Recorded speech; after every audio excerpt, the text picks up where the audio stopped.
Hello and welcome to SKB shorts Hindi. SRH के साथ क्या हो रहा है भाई? क्या हो रहा है एसआरएच के साथ? पहला मैच चलो ठीक है, स्कोर ठीक ठाक नहीं हो पाया, बॉलिंग में थोड़ी बहुत प्रॉब्लम थी। दूसरे मैच में कोलकाता जाकर ज़बरदस्त तरीके से खेला।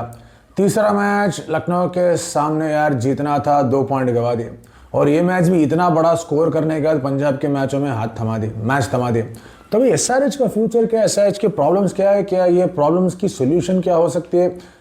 ये सोल्यूशन क्या ढूंढ पाएंगे? क्या ये आगे बढ़ पाएंगे? यहाँ पर 3 लॉसेस हो चुके हैं 4 मैचों में और कमबैक करना मुश्किल लग रहा है। इसके बारे में बात करेंगे। Let's get started.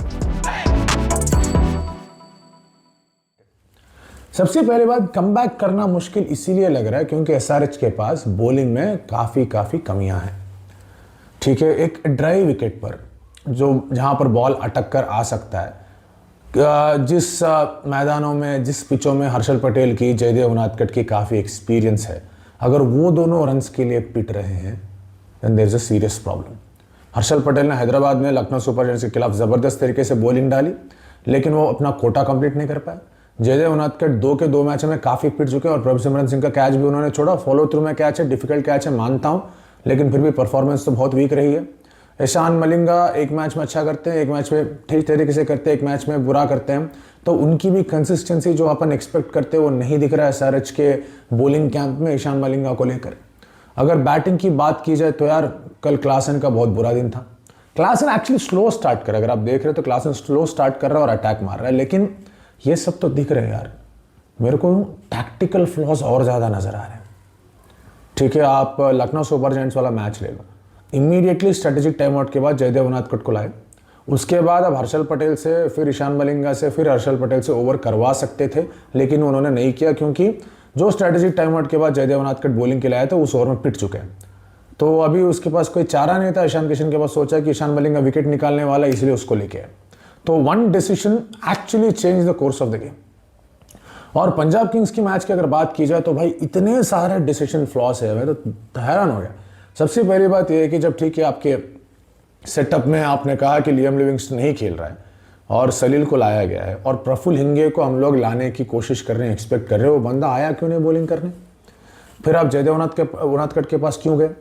Slow wicket देकर गए या फिर क्या करने गए? ये एक पहली फ्लॉ है। दूसरी फ्लॉ ये है, प्रियांश आर्य वहां पर खेल रहा है, लेफ्ट हैंडर है, आप हर्ष दुबे को एक्सपोज कर रहे हो पहली ओवर में।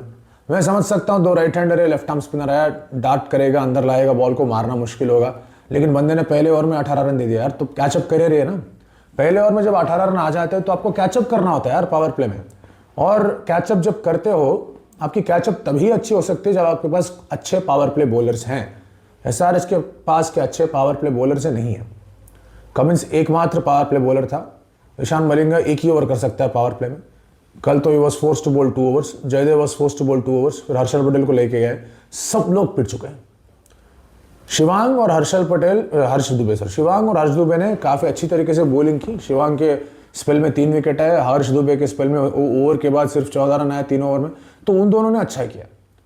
लेकिन फास्ट बॉलर्स को अच्छा करना पड़ेगा। ऐसे ही फास्ट बॉलिंग रहेगी तो भाई भूल जाओ, कार्स की इंजरी पता नहीं क्या होने वाले। डेविड पेन को यार खिलाओ यार, आपके पास पावर प्ले बॉलर नहीं है, आपके पास एक फॉरेन स्लॉट भी है, आप उसका इस्तेमाल करो, डेविड पेन को खिलाओ। ठीक है, एक मैच में पिट चुका है, लेकिन कम से कम वो बिग मैच में तो अच्छा पावर प्ले बॉलर था, लेके आओ, डालो पावर प्ले में उसके साथ। एक ओवर में गया है ठीक है केकेआर के खिलाफ, बट सारे बॉलर्स तो जा रहे हैं। डेजिग्नेटेड पावर प्ले बॉलर तो है ही नहीं एसआरएच के पास। और बैटिंग में अगर कही जाए तो कितने फ्लॉस यार। क्लासन और नीतीश कुमार रेड्डी की जोड़ी 2 मैचों में काफ़ी अच्छी बनी, दोनों में काफ़ी अच्छी केमिस्ट्री है। जब क्लासन थोड़ा अटक रहा था, नीतीश शॉटे मार रहा था। जब क्लासन रिदम में आ गए तो दोनों शॉटे मार रहे थे। कल जब विकेट गिरी ईशान किशन की, Nitish Kumar Reddy should have walked in straight away. 6-7 over the जब ईशान की विकेट गिरी, तो आपने अनिकेत को भेजा, अनिकेत और क्लासन 2 ओवर हल्लू खेल लिए। फिर इसके बाद अनिकेत जब मार रहा था वो रन आउट हो गया, उसके बाद आपने सलील को भेजा। इनके यार 1 बॉल खेला है और 20वें ओवर में, 20th ओवर में उसने 1 भी बॉल नहीं खेला। तो आप क्या कर रहे हो यार आपकी बैटिंग में? जो बंदा आपको एक मैच में 40 मारा है, एक मैच में 50 मारा है, विकेटें निकाल रहा है, तो उसको क्यों आप बैटिंग में आगे नहीं भेज रहे हो? नंबर 5 में क्यों नहीं भेज रहे हो? पहला मैच में जब 2 विकेट गिरे तो उसको पावर प्ले में डाल रहे थे, तो उसकी यूटिलाइजेशन भी ठीक तरह से नहीं हुई है। तो ये सब टैक्टिकल फ्लॉस है। और ईशान किशन को अपनी कप्तानी का गेम जो है थोड़ा आगे लेकर आना होगा, थोड़ा लेवल अप करना होगा। मैं जानता हूँ 1 या 2 डिसीजन से यार फर्क पड़ता है, ठीक है, गैम्बल होता है, गैम्बल से मेरे को कोई प्रॉब्लम नहीं, इसलिए मैं लखनऊ सुपर जायंट्स वाले मैच में एक मैग्नीफाइंग ग्लास लेकर उसकी कप्तानी को स्क्रूटिनी नहीं करूंगा। लेकिन इस मैच में तो यार काफ़ी सारे टैक्टिकल एरर्स हुए हैं। अगर इतने सारे टैक्टिकल एरर्स होंगे with this kind of bowling तो एसआरएच का आगे जाना मुश्किल होगा। एसआरएच को अगर आगे जाना है, बैटिंग ठीक है यार, ठीक ठाक कर रहा है, सब मैचेस में तो 200 तो मार ही रहे, तो डिफिकल्ट पिच में अटक गए थे एलएसजी के खिलाफ, बट अदरवाइज वहाँ पर भी उन्होंने ज़बरदस्त कमबैक तो किया है ना। बॉलिंग में थोड़ा और टैक्टिकली अच्छा करना होगा, स्पिनर्स के ऊपर जो कॉन्फिडेंस है वो फास्ट बॉलर्स के ऊपर भी लाना होगा, फास्ट बॉलर्स को दर्शाना होगा, वरना यार एसआरएच को भूल जाना चाहिए सीज़न। ये सीज़न में कुछ गंदा सीज़न होने वाला है, पता नहीं पैट कमिंस आएगा कि नहीं आएगा, आएगा तो इमीडिएटली खेलेगा नहीं खेलेगा पता नहीं।